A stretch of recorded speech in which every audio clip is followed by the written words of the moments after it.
Thank you, Honorable Presiding Member. Point of order. Yeah, Honorable Member, what is the point of order?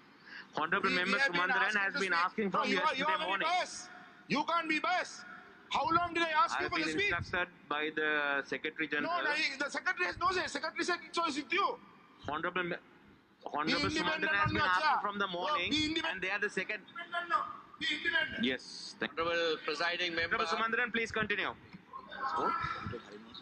Yeah, Honorable Harin Fernand, I'm sorry if you were to speak next, but the tradition Order, please. when the opposition... Honorable Member, please give respect to the chair. I will give respect to the chair, not to you. The tradition is that the second largest party in the opposition gets to speak second in the opposition side. From morning, we have not got the opportunity. There is no logic in this, right? To have SJB speak every second time. SJB is not a privileged party in this house. We must have our turn properly. So I'm right. Thank you. So, Honorable Presiding Member, today we are discussing the situation in the country. What's the situation in the country? The situation in the country is that people can't live. People have no food to eat. People don't have fuel. Children can't go to school.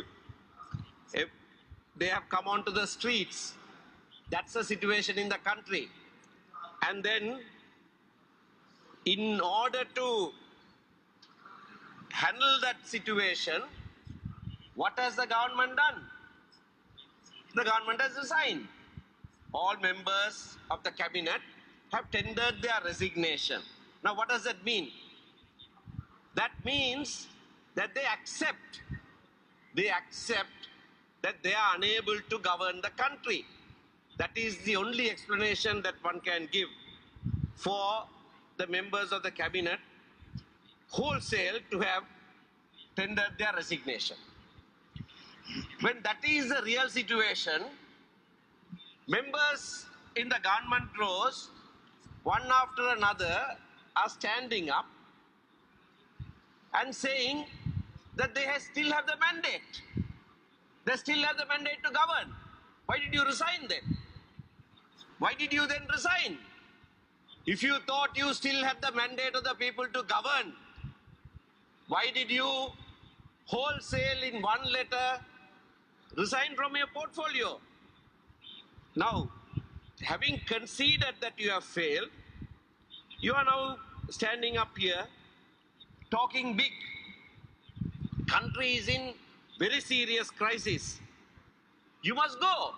And when I say you must go, the leader must go. I mean, if after all of these days you have not understood what the people are saying, if you think that by removing the Minister of Finance or a state minister tendering his resignation with effect from 1st of May or some other measure, that's not sufficient. We have serious issue with regard to the finances of the country. And after saying we will not go to the International Monetary Fund, you eventually caved in and you have gone. And yesterday, the IMF has issued a statement. I'm going to read it from the Reuters news report.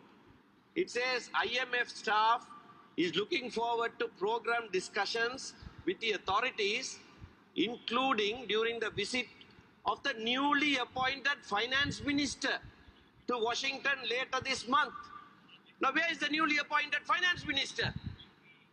I mean, the one most important post there must be in government today.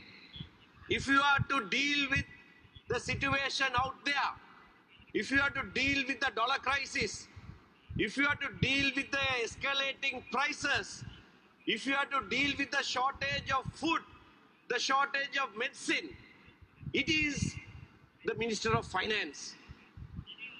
And you don't have a Minister of Finance. You have decided to go to the IMF, but who is to go? Who is to go? Your secretary to the treasury has resigned. No minister, no secretary, no money in the treasury. You have brought this country to bankruptcy. That's what you have done. You have brought this country to bankruptcy. I'm reminded of something that I learned as to the word bankruptcy. When in ancient Greece, when there were lenders in the marketplace, they sat on benches, banku. In Sinhala, that's how the word came from that. Banku wala vadivela itiya. They lent, right? They lent more than they could actually afford. At the end of the day, if they did not have money to give back, people came, took that bench and broke it into two. Bancus raptus. Bancus raptus. That's why bankruptcy. That's bankruptcy. So people have now come to take your chair, your throne, what you thought the Rajapaksa throne, and they are breaking it into two. They are chasing you away from the government. So that trader, the banker, Bancus raptus, and he was chased away. That's what they are doing. Because you have made the country bankrupt. How did that happen? Yes, it happened over a long period of time. You borrowed, blindly borrowed to fight a war. You blindly borrowed to fight a war. Now, why did you have to fight a war?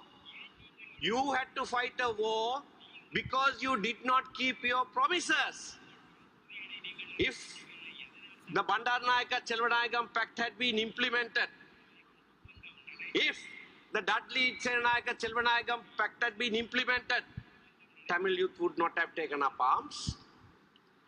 You did not keep your promises, and that's why you had to fight a war. That's why you had to borrow so much. And now the time of repayment has come.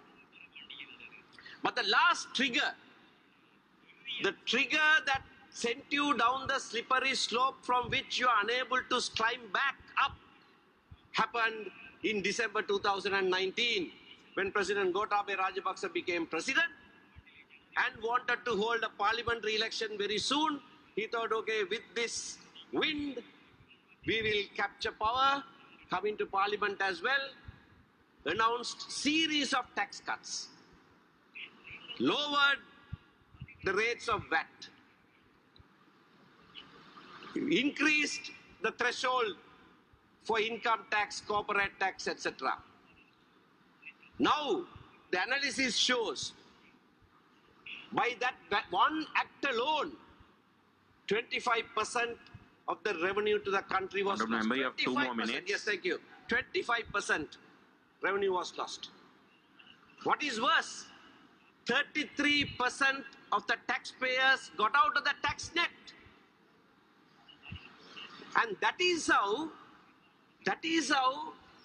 everybody reckoned that you will not be able to meet balance of payments. Your ratings dropped. And today at the Public Finance Committee, it was confirmed that in April 2020, we were shut out of the financial markets. We were blacklisted. 2 years ago, we were blacklisted. But you did not tell the people that. Your mismanagement, your keenness to win the election by giving freebies, sweeteners to the people, that caused it. Once you were shut out of the international financial markets, it was the slope from which you could never climb back. That's why the country is in this situation. At least now people have woken up. That's why they are saying, go home. That's why they are calling on the president to go. Because it was the act of the president that triggered this collapse. He must go. If this is a democratic country, if you have ears to hear, listen. If anyone in the government ranks, if you actually have ears, tell your president to go. The constitution has made provision when the president resigns, how the country will be governed. All that will happen. But until he goes, people will not relent. I can tell you that. This is not something that any political party has organized.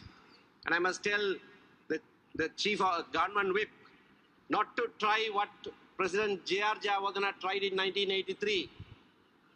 Put the blame on the left forces of the country, driving them back into underground. That's what happened to the JVP, who had joined the mainstream by then.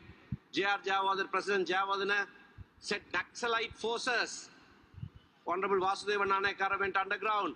Honorable Vijay Kumar Tunga was arrested. JVP went underground. Now today, this morning, in the chief government... Remember, please wind up. I'm winding up. Tried that with the JVP. Please don't do that. No political party has done this. This is the people's movement. This is something unprecedented. This country has never seen this before. That is why you are shocked. This is happening organically. And people will not relent until Gota goes home. Thank you.